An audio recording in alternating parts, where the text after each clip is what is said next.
My name is Ataramela Imami and my last student number is 08.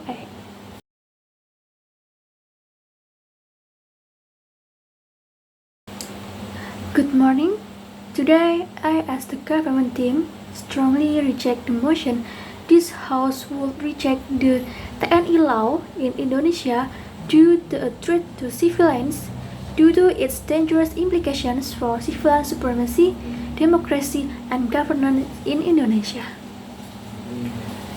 Indonesia has worked hard since Reformasi in 1998 to ensure that the military remains separate from civilian affairs. The TNI law undoes this progress by allowing active military personnel to hold civilian positions, which contradicts the principle of a democratic, civilian-led governance.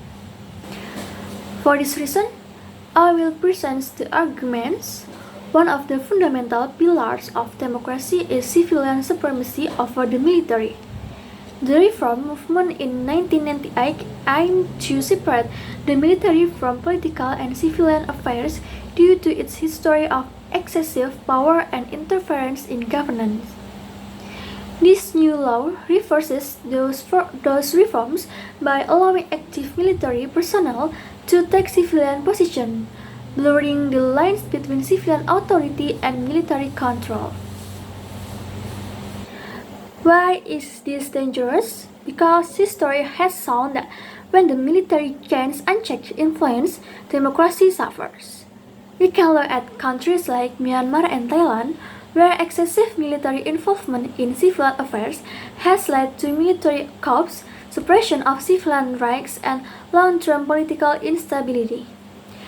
If we do not stop this law now, we risk allowing the military to gradually expand its power over governance, leading to potential authoritarianism. One of the main concerns of this law is that it opens the door to power abuse. The military is fundamentally different from civilian institutions. It operates under a strict hierarchy and is not designed for democratic governance. If military officers are allowed to take over civilian roles, who will ensure their action remains accountable to the people? Okay, we have seen in the past how military dominance led to human rights violations, suppressions of opposition voices, and unchecked power. For example, during the New Order era, military influence led to numerous cases of political suppression and violence. Allowing military personnel to serve in civilian posts once again puts Indonesia at risk of repeating these past mistakes.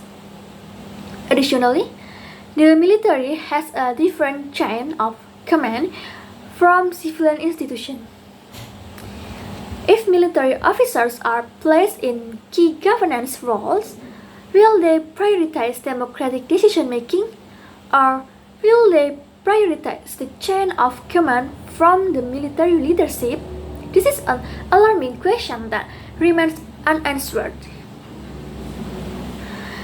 We must ask ourselves, do we want Indonesia to move forward as a true democracy, or do we want to regress toward military dominance in governance?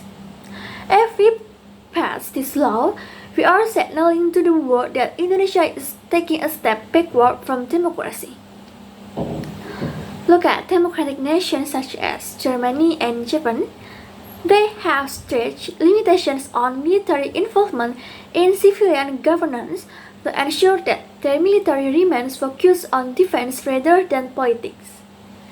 Indonesia should learn from these examples and continue strengthening its democratic institutions rather than allowing the military to interfere in areas where it does not belong.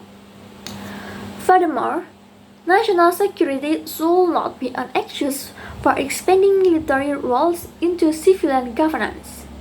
If security threats exist, they should be handled by police forces intelligence agencies, and diplomatic efforts, not by giving the military more authority over civilian affairs. Expanding the military's role will only create overlapping responsibilities, inefficiencies, and potential power struggles between different institutions.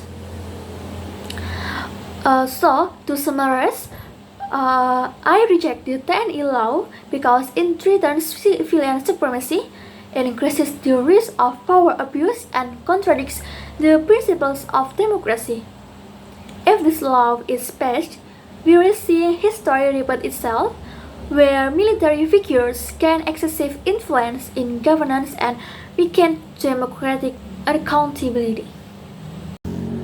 Indonesia must continue its progress as a democratic nation, and that means rejecting this law to protect the future of civilian governance. Thank you.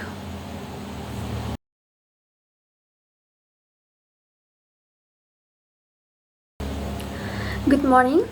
Today, I, as the opposition team, firmly support the motion this House will reject the TNI law in Indonesia due to a threat to civilians, as it is necessary for strengthening national security, governance, and stability in Indonesia. Indonesia faces a wide range of security challenges, from terrorism and cyber warfare to regional conflicts and separatist movements. In such a rapidly changing security environment, it is essential to have an adaptive and responsive national defense strategy. Allowing TNI personnel to take roles in civilian sectors does not mean militarization, and it means integrating their expertise to enhance national preparedness. And many modern nations, including the United States and China, involve military professionals in government roles to improve efficiency, crisis management, and strategic planning. Why should Indonesia limit its own defense capabilities? The government team argues that military involvement in governance is dangerous, but I argue the opposite. Having military professionals in certain roles helps stabilize the country.